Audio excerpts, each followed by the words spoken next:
What I want to do today is spend perhaps 10 minutes telling you some of the things I've been thinking about lately, line that up, and then for over an hour we will have a Q&A session. Let me tell you before I start my riff so that you can think about this. Here's what makes a good question. A good question has very little background material about you in the question. The second thing a good question does is it asks something that other people in the room aren't brave enough to ask. Either intellectually brave enough because you see something, a hole or a concept that other people, once they hear the question, will go, oh yeah. Or it's something that other people would feel dumb asking and you don't feel dumb asking. Or it's something where it would push me to dig deeper into an area because that's where I learn the most, and I will do my best on the fly to think about a different way of thinking about it. So my goal is to be able to answer 20, 30 questions. That's a lot, so we're going to keep it moving, okay?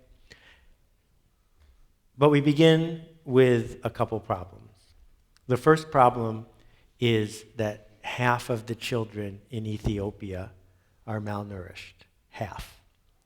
And that one of the reasons for that is that protein is hard to find. So David Ellis saw that this was going on, and he figured out that if you got a different breed of chicken growing in Ethiopia, one that was more suited to the environment, it could make a difference. And last year, Ethio Chicken birthed 365 million chicks, 1 million chicks a day.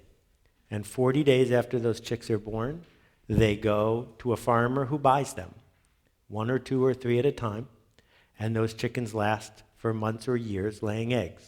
They lay 5 times as many eggs as the chickens that they are replacing that are now soup. 5 times as many. So, one person saw a problem, brought something to that problem, something that wasn't particularly innovative or original. People have been doing chicken husbandry for a long time, if there's such a thing. And he changed the world. In the United States, there's a problem, 2 problems. First part of the problem is that we put more people in prison than any major country.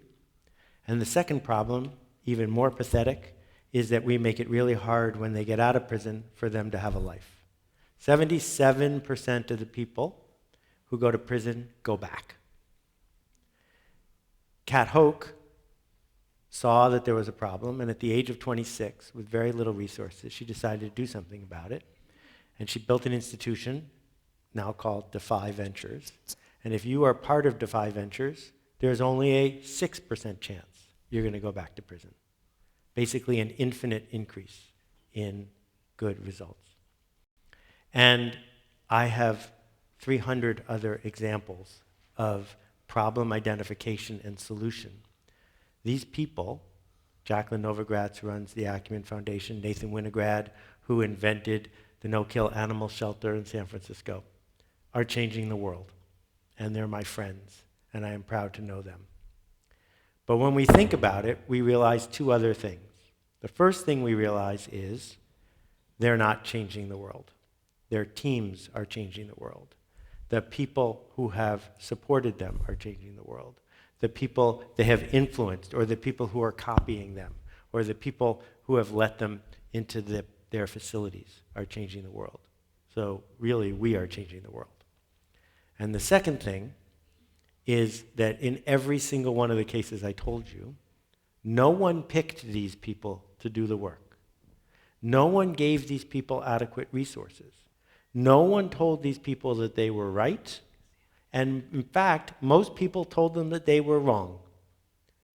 And when I think about the leverage that exists in our world today, the leverage that each one of us has, that for the first time in recorded history, which means all history, which means ever, we are each connected to 2 billion other people.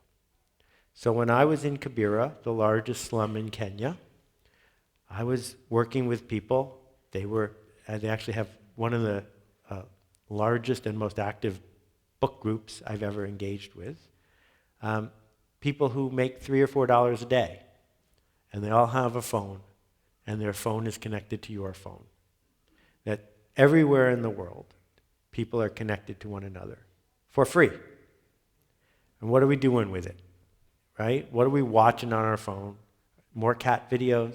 Are we worried about how many Instagram followers we have? So this is not a talk today about the fact that each of us has an obligation to heal the world, to tikkun olam, figure out how to make it better. That's part of it, but really what it is a chance to restate so many of the things that industrialists have taught us about fitting in, about doing what we're told, about being the best at something as measured by easily measured metrics. And as my mission has evolved, it has become more and more clear to me that I am a teacher, and that what I am trying to teach, the light I'm trying to turn on, with help from people like Kelly and Marie and the rest, is we don't have to play by those rules if we don't want to. And that we live in the safest world in history, the healthiest world in history, and we are the richest people who ever lived. And the question is, what are we going to do with that, and how are we going to use it to make an impact? So a couple things I want to riff on, some of which may appear in my new podcast, I can't remember. One of them is, people ask, how can I get more confidence? How can I get more confidence to put my work in the world? How can I get more confidence to raise my hand? How can I get more confidence to raise money, raise a question, raise a team? And I think it's the wrong question. Because as soon as you ask that question, you're viewing the world as a threat. You're viewing yourself as inadequate. Feels to me like the right question is, how can I get more generous? Because if I can be more generous, if I can say, how do I bring this chicken to Ethiopia? How do I bring this question to the other 200 people in the room? How do I do this? How do I do this? How do I do this? We get out of our own head. And we have a chance instead to live in a connection economy that's based on abundance of information, abundance of trust, as opposed to an industrial economy that's based on scarcity. Not enough shelf space, not enough real estate listings, not enough this, not enough that. And so we see ourselves as weavers of where we're going to go next, right? So, my friend Dane is here. Dane's book has helped photographers around the world make, $50 million more money than they would have made if he hadn't written the book. And when Dane sat down to write the book, he didn't say, how am I going to get 10% of that money back to me? He said, if I can weave together a world where professional photographers can do better work and get rewarded for it, that's enough. Because our enemy is not piracy. Our enemy is not someone's going to steal our idea. Our enemy is obscurity, that we are not known and we are not trusted. But if you can be known and be trusted for the right reasons, then you have more leverage than ever before. So are there marketing tactics? Of course. And should we discuss them? Let's. I'm totally up for that. I believe that human beings are really complicated creatures.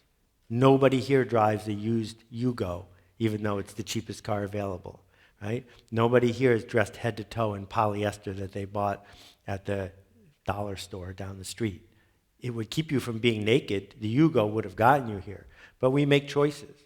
We make choices about how we spend our time and how we spend our money, because we're humans.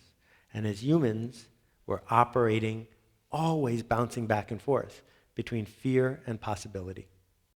And so the last part of my extemporaneous riff is this.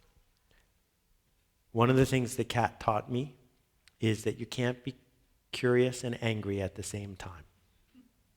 And that's one of the most profound things I've ever learned. And it's so much more useful to be curious. Everybody's afraid of something. And if you can't figure out why someone isn't acting the way you need them to act, look for the fear. That when a critic says they don't like something, they're right. They don't like it. That doesn't mean there's something wrong with you. It doesn't mean there's something wrong with their work. It just means it's not for them. It just means they're afraid of something. It just means someone got there before you. That's okay. It's not for them.